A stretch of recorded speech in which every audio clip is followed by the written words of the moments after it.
Il n'y a pas si longtemps que cela, je me plaignais énormément, du matin au soir. Je crois que je ne laissais jamais mon esprit au repos.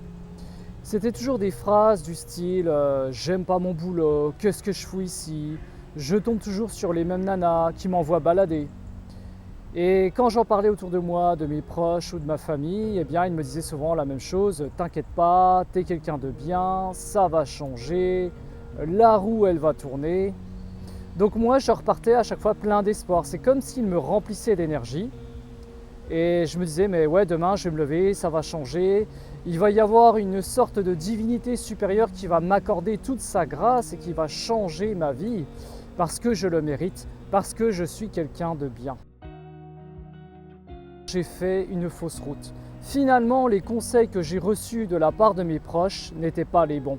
Malgré toute la bonne volonté qu'ils ont voulu m'inculquer, malgré l'espoir qu'ils ont essayé de me mettre pour que je reprenne la bonne route, ils me mettaient sans le vouloir sur une route qui ne menait nulle part.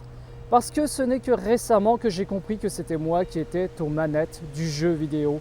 C'est moi qui suis censé faire évoluer mon personnage, faire monter les niveaux et mériter ce à quoi je veux aspirer. Parce que je n'étais pas un homme complet. Donc, quand tu es quelqu'un qui n'est pas complet, tu ne peux pas aspirer à autre chose que de la merde. Je suis désolé de le dire, mais c'est la stricte vérité. Et à la limite, j'aurais préféré qu'on me mette des coups de pied au cul, qu'on me réveille. Et aussi qu'on me dise que toute cette énergie que je gaspille là à me plaindre d'un boulot qui ne va pas, de me plaindre de relations qui ne vont pas, eh bien en fait cette énergie elle est partie et j'aurais pu la mettre ailleurs.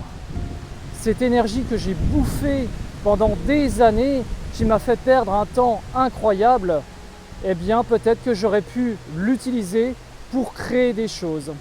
Parce que nos pensées sont capables de merveilleuses choses à condition qu'on les mette à contribution de quelque chose qui se construit. Parce qu'un homme est capable de se construire et de se détruire. Et moi, je me suis littéralement détruit pendant des années. Et c'est quelque chose que je ne veux pas que tu fasses toi aussi. Parce que la vie peut se transformer en véritable enfer. Quand tu as toute ta journée comme ça des idées négatives, que tu attends un soi-disant miracle, tu es dans une position d'espoir. Tu penses que tu n'es pas responsable de ce qui t'arrive. Tu es entièrement responsable de ta situation. Alors bien sûr, il peut y avoir des événements extérieurs qui ralentissent ta progression. Si tu grimpes une montagne et que le vent te souffle en pleine face, évidemment, c'est beaucoup plus difficile. Mais c'est toi qui es responsable de la montée de cette montagne. Si tu décides de faire demi-tour parce que le vent souffle trop fort, ce sera uniquement ta responsabilité. Ce n'est pas Dieu qui t'a balancé ce vent en pleine face pour que tu tombes, pour que tu recules. C'est simplement le fruit du hasard, mais c'est aussi pour tester quelque part ta résilience, ta force, ta volonté d'aller de l'avant. Et aussi, tu vois, la vie m'a apporté deux événements majeurs dans ma transformation. La première qui a été très difficile pour moi, c'est la perte de mon père. Je me plaignais beaucoup pour des bagatelles, pour des histoires de nana finalement qu'on s'en fout, pour des histoires de boulot aussi qu'on s'en fout. Et le fait d'avoir perdu mon père a remis les choses finalement à plat sur la table. Je me suis rendu compte que j'avais une attitude de petit garçon, de petit merdeux, qui n'avait rien compris à la vie. Et que le fait de perdre un être cher finalement remet les choses dans l'ordre. C'est quand même dramatique et incroyable que dans la vie d'un homme, il faille ce genre d'événement pour te mettre du plomb dans la tête. Et le deuxième événement, mais celui-ci c'est moi qui l'ai provoqué, ça a été un déménagement loin de mes bases, loin de mes proches en 2022. J'ai déménagé, si tu suis ma chaîne, tu sais que j'ai déménagé à Bordeaux. Et j'ai été dans un Airbnb, je n'avais ni travail, je n'avais pas beaucoup d'argent devant moi, j'avais économisé à la suite de ma mission intérim, j'avais mis un petit paquet d'argent. Et quand je suis arrivé à Bordeaux, je connaissais personne, je connaissais aucune rue, J'y étais vraiment au hasard comme ça. J'ai voulu Bordeaux parce que j'y avais été une fois il y a longtemps en arrière. J'avais été dans la ville, ça m'a fait un coup de cœur et encore j'y suis resté 5 minutes dans la ville, mais je ne sais pas pourquoi, il y avait eu comme un appel qui me disait de m'installer là. Et c'est la chose finalement la plus bénéfique que j'ai fait pour moi, parce que je me suis inscrit dans une salle de sport, parce que j'ai rencontré de nouvelles personnes, parce que j'ai vu que je pouvais me constituer un réseau, moi qui étais réservé comme tout, finalement je m'en suis bien sorti.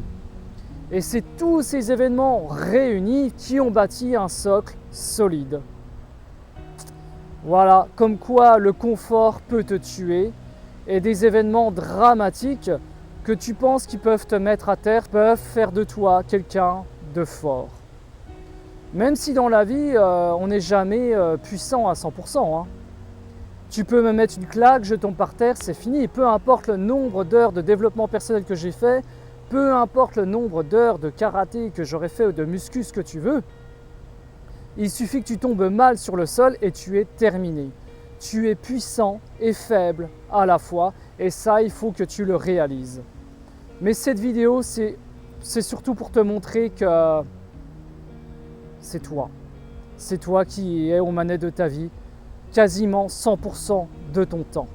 Donc, ne le perds pas inutilement. Réfléchis à tes actions. Réfléchis à ce qui est vraiment important pour toi. Et note-moi à la fin de ta journée, si tu t'es plaint sur des choses, note-moi impérativement quelles actions tu as entreprises pour changer cela. Et si vraiment tu as mis beaucoup d'actions sur la table et que ça ne paye pas, soit il faut encore persévérer, soit ce ne sont pas les bonnes actions, ou soit tu les répartis mal. Peut-être que tu mets 80% d'une action qui ne te rapporte pas, alors que tu devrais mettre ces 80% dans autre chose.